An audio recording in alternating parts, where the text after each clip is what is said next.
So when you cut them off, the bulb is still there. Right. Normally we would pull them, but the seedlings are planted different than those.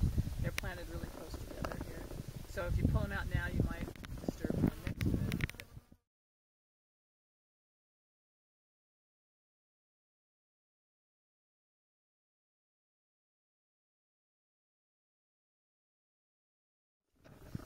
This is classified as an anemone dahlia.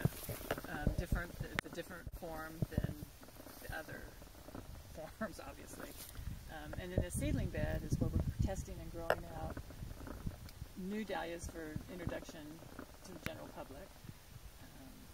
There's 2,500 seedlings planted in here, of which probably, I shouldn't save any more than 100, but I'll probably save more. This one we will save. It's got good form and really pure white color. So it takes longer for the bees to get to it because the discs are a bit buried, but they do get in there. And the bees do all my pollinating here. On this particular one, if I trim those centers out, the bees get to them sooner and exposes the pollen.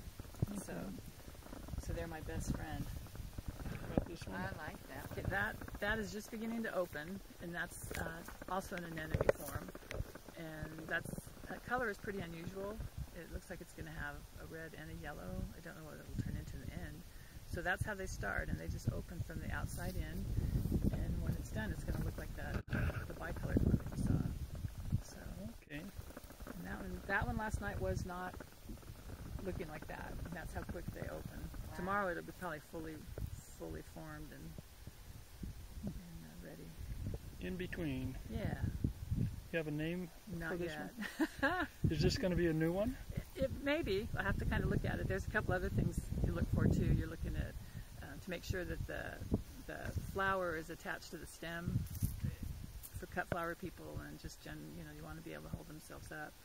So that will send it to the compost pile if it can't hold its bloom up. And so, okay, this one is called an Orquette, and it's a cross between what they call an orchid dahlia, which is just the star shape part, and then the Orquette comes in with the collar. It's got the collar that's similar to the collarette, so hence being Orquette.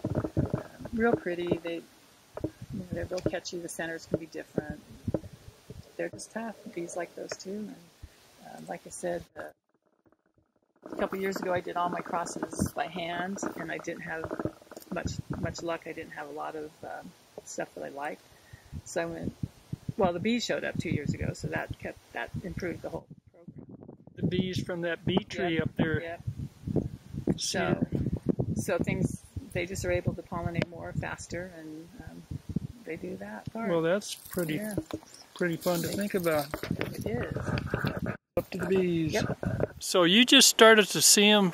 Last year they showed up, and actually I heard them from the distance of down to the llama barn there, which is probably what. Really? That's quite a I could ways. hear them, and I came up here and just waited, and I finally found them. Okay, there's a lot more activity. Okay, I think I see them. That particular day.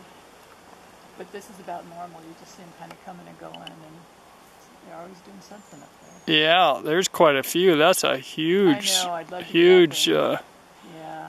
hive up there. And it looks like the hole's right underneath that one limb that's coming out. Yep. We've had raccoons use this tree, but Raccoons get up there? they used to.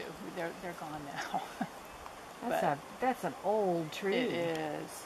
I would love to have a picture of the inside of that. I don't know how deep that is or how big it is. Well, that's a big hive. Yeah. It's got to have a nice hollow out space in there. That's kind of scary, which probably means the tree's rotten. But yeah, no, they're real busy.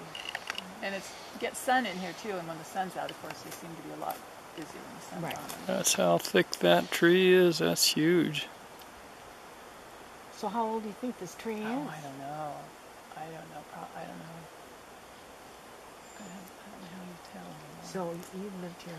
We've been here 30 years, maybe. 30 years. We're the first people that had it. And this was all subdivided, logged at one time, but whoever did it left a lot of the bigger, at that time probably were younger trees. So they're I don't know how old these are. So at least 30 Yeah. plus. Oh yeah. I'm thinking. Yeah. Okay. That's pretty. I'll keep that one.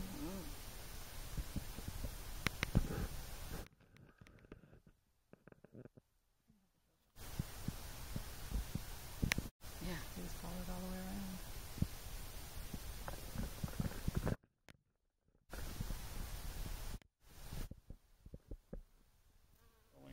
Okay, so this is what's called an orchid.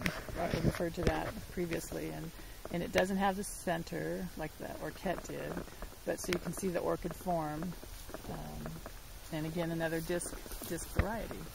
So that one's got a picketed yellow edge, and that one's marked to keep. It's unusual, and we'll look at it another year and see how it looks next year. Okay. Oh, look at that one. It's really cool.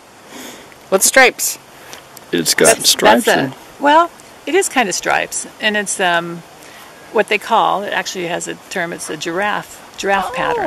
Oh, yeah. And it's unusual to get that. So when you see that, that's definitely one that I'll keep because form's not bad and it's unusual. So it's a good thing to have around.